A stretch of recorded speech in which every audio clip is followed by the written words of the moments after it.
একটা ওটা পেছনেগুলো এখন বাকি আছে না। সো ওয়েলকাম টু পেট চর্চা।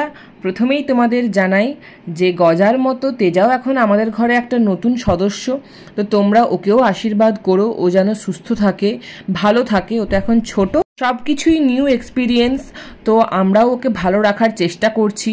আজকে ওকে আমরা ভ্যাকসিন করাতে নিয়ে যাচ্ছি। এটা হচ্ছে ওর সেকেন্ড ভ্যাকসিন। ফার্স্ট ভ্যাকসিনটা যেখান থেকে নিয়েছিলাম ওনারাই করে দিয়েছিলেন, আর সেকেন্ড ভ্যাকসিনটাও আমি ওই দাদার কাছেই করাতে নিয়ে যাচ্ছি, তার কারণ ওনাকে আমি খুবই ট্রাস্ট করি। তো দেখো ওকে আমরা এখন গাড়িতে করে নিয়ে যাচ্ছি তেজাকে। আর ও প্রথম দিন বলে মানে এরকম তো এক্সপিরিয়েন্স করেনি গাড়িতে। ওকে যখন এনেছিলাম ও পুরোটাই ঘুমিয়ে কাটিয়েছিল, তো কিন্তু এখন যখন যাচ্ছি আবার ভ্যাকসিন দেওয়াতে ও একটু আনকমফোর্টেবল ফিল করছিল, ঠিকঠাক ঘুমাতে পারছিল না, কারণ কি ঘরে ঘুমিয়ে অভ্যস্ত, তো ওখানে কোথায় ঘুমাবে ঠিক বুঝতে পারছিল না। একবার এই দিকে একবার ওই দিকে, মানে এই হাতে একবার শুচ্ছে, আবার একটু পরে গিয়ে ঘুরে গিয়ে ওইদিকে শুচ্ছে, এরকম করছে।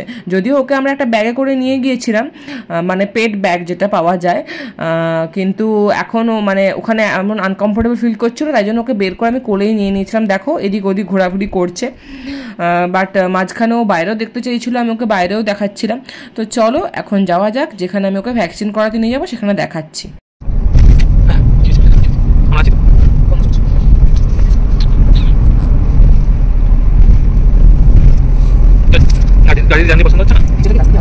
তারপর হঠাৎ করেই কিছুক্ষণ পর দেখো উঠেও আমাকে চাঁটাচাঁটি শুরু করছিল। কি ভাবছিল কে জানে, হয়তো একটু খেলা করতে ইচ্ছে করছিল, আর নিজের লোক বলে তাও একটু স্বস্তি পাচ্ছিল, মানে আমাদেরকে তো চেনে, গাড়িটা নতুন কিন্তু আমাদেরকে তো চেনে। তারপর অনেকক্ষণ পর এসে ও একটু ঘুমিয়েছে শান্তিতে। আমি দেখে আমার এত ভালো লাগছিল, আমি বললাম একটু ভিডিওটা তোল, তবে একটু আওয়াজ হলেই কিন্তু উঠে পড়ছে। দেখো উঠে পড়েছে। ও ঠিক আর কি শান্তি পাচ্ছিল না, মানে এদিক ওদিক করে ঘোরাঘুরি করছে, কোথাও আর কি বসে শান্তি পাচ্ছিল না। যাই হোক চলো দেখে এক্সাইটমেন্ট ধরে রাখতে পারছো।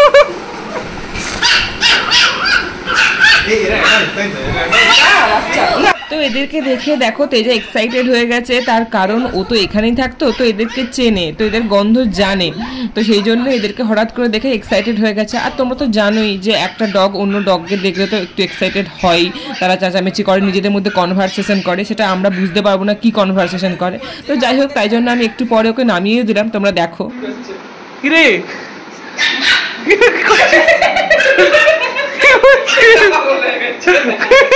পাগল হয়ে গেছে, তেজা পাগল হয়ে গেছে।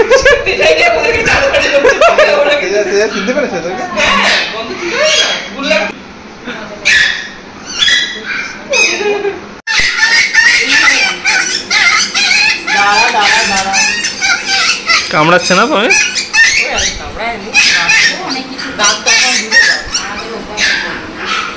কিছু হয়নি, কিছু হয়নি। আর আর বাস দুটো না একটা,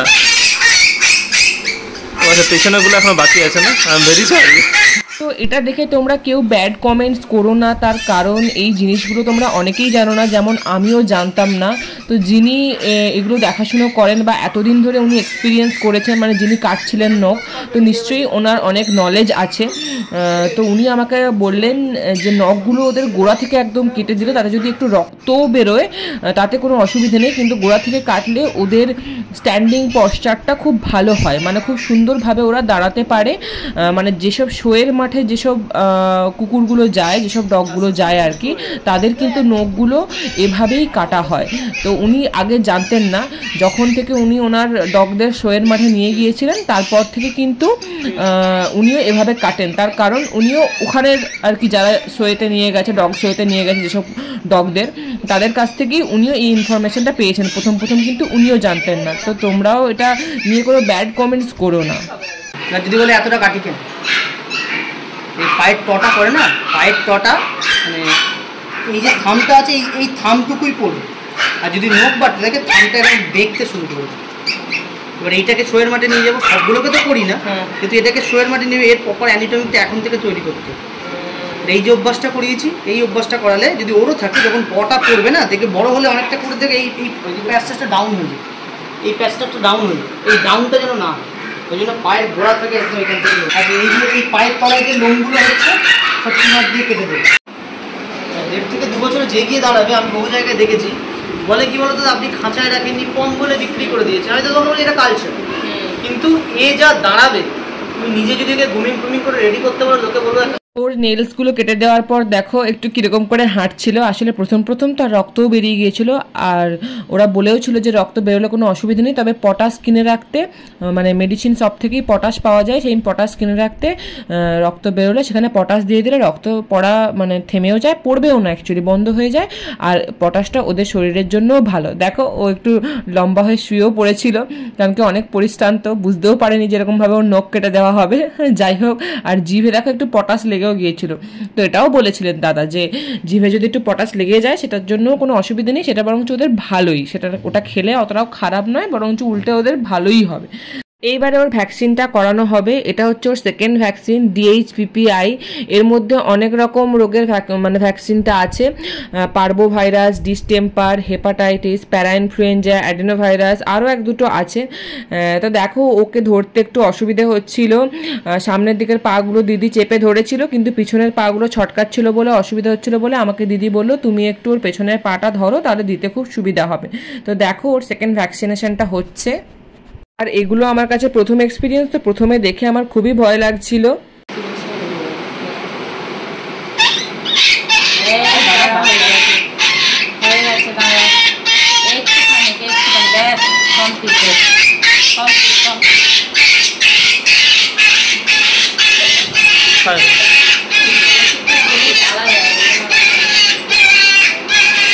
কিছু হয়নি, কিছু হয়নি, কিছু হয়নি।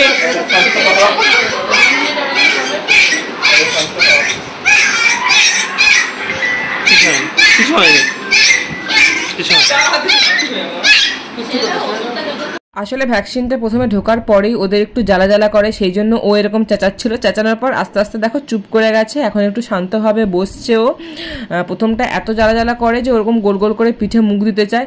তো দাদা কি করলো, আরও একটা বাচ্চাকে ওর সাথে ছেড়ে দিল যাতে একটু খেলাখেলি করে, বাট তেজা একদমই সহ্য করতে পারছিল না ওকে, বলছে কেন আমার কাছে আসছিস, আমাকে একটু শান্তিতে এখানে বসতে দে। দেখো কিরকম ক্রল করে করে যাচ্ছিল, আর শুয়েও গেছিল। কোথায় শোবে ঠিক স্বস্তি পাচ্ছিল না, দেখো ক্রল করে করে শুধু এগিয়ে যাচ্ছিল, আবার এখানে একটু বসলো। ওটা যাবি আর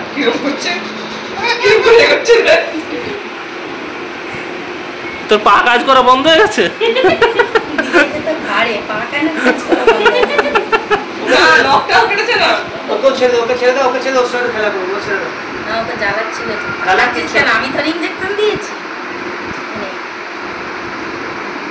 এবার ঠিক আছে, মানে ও কারে কনসোল করতে আসছে তোকে,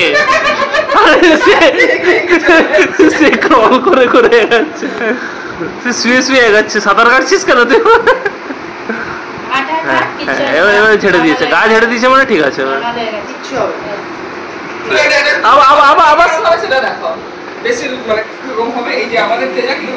আবার সাঁতার কাটছিস কেন তুই? দেখ দেখ দেখ,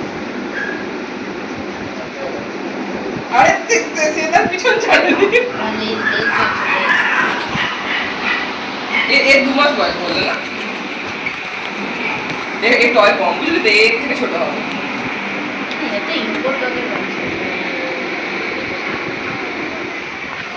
এইগুলো গুলা উঠিনি, এগুলো সব একদম কম্প্যাক্ট। শোয়ের মাঠে 10 ইঞ্চি কম লাগে, তার বেশি নেবে না, নেবে না না, যেখানেই শুচ্ছি এসে জ্বালাচ্ছে আমাকে। আমার দাদা খুবই কিউরিয়াস ছিল যে এই ডগগুলো অ্যাডাল্ট হলে কীরকম মানে কতটা সাইজের হয়, তো সেই জন্য আমি দাদাকে বললাম তুমি একটা এরকম ডগ আনো যেটা হচ্ছে অ্যাডাল্ট হলে হবে আর কি সেরকম সাইজের। তো উনি দেখো একটা ডগ উপর থেকে আনলেন, ওনার অ্যাডাল্ট ডগগুলো সব উপরে ছাদে থাকে, ওখানে খুব সুন্দরভাবে খাঁচার মধ্যে থাকে। তো দেখো একটা অ্যাডাল্ট ডগ এনে দিয়েছিলেন, এটাও একটা মেল ডগ।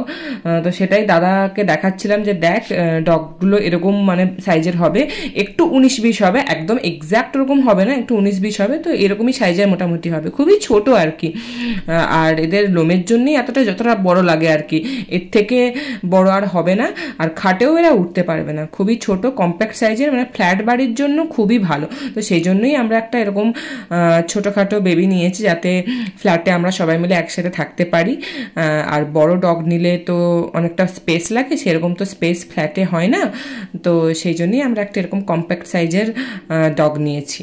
যে কোনো ক্ষেত্রেই বলে, মানুষের ক্ষেত্রে বলে, অ্যানিমেল ক্ষেত্রে যখনই বাচ্চা দেবে এই হবে তো পুরো ন্যাড়া হয়ে যাবে, পুরো আবার 2-3 মাস ধরে পুরো গোল ভলে। কি হয়েছে?